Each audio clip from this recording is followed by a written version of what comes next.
দাদা কি খাব? চিকেন পকৰা 2 প্লেট দিয়া। আজি কিন্তু বিলটো মই পে' কৰিম দিয়া। নাই নহ'ব বন্ধু, সেই সুবিধাটো তোমাক দিয়া নহ'ব। নহয় সদায় সদায় তোমাৰ পৰা খাই আছো, এদিনটো মোক পে' কৰিব দিয়া বিলটো। সেইটো কেতিয়াও হ'ব নোৱাৰে বন্ধু, মই থকালৈকে অন্তত তোমাক কেতিয়াও মই বিল দিব নিদিওঁ।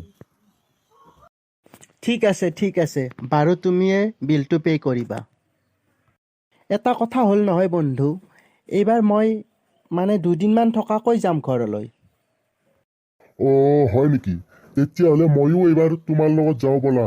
এনেও তুমি বহুত আগৰ পৰাই মোক লগ ধৰি আছিলা নহয় তোমালোকৰ ঘৰলৈ যাবলৈ। সঁচাই যাবা বন্ধু তুমি আমাৰ ঘৰত?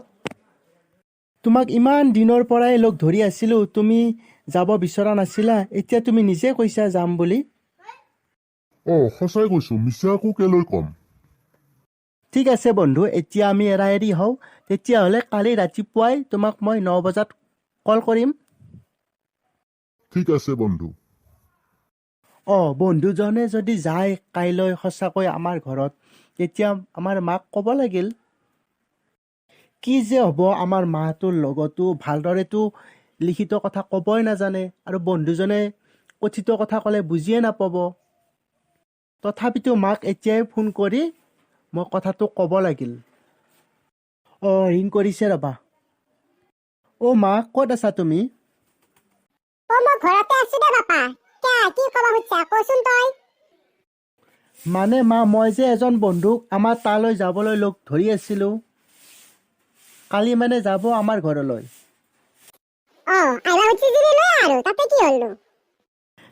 মা বন্ধুজনে কথিত কথা ক'লে বেয়া পায়, কথিত কথা ভালদৰে বুজিও নাপায়, গতিকে তুমি লিখিত ক'ব লাগিব, সেইকাৰণে ফোন কৰিলোঁ।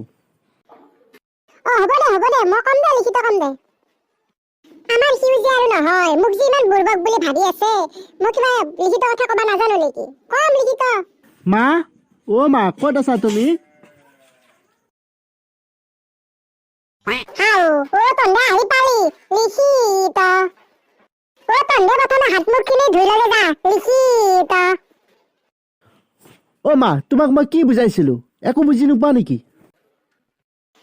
তই কিয় মোক ইমান খং কৰিছা? লিখিত। তেনেকৈ কোনোবাই লিখিত কয় নেকি? হ'ব দিয়া বন্ধু, তুমি কিয়নো ইমান খং কৰি আছা? মায়ে লিখিত কথা ক'ব নাজানে কাৰণহে। লিখিত কথা ক'ব নাজানিলে বুলি আকৌ মই মায়েক বেয়া পাম নেকি? হ'লেও আৰু ইমান বুজি নোপোৱা মানুহ থাকে নেকি ক'ৰবাত? তই দেখোন মোক লিখিত কথা ক'ব দিছিলি। তোমাক মই লিখিত কথা ক'বলৈ দিছিলোঁ, কিন্তু তেনেকৈ কোনোবাই লিখিত কয় নেকি? মই আকৌ লিখিত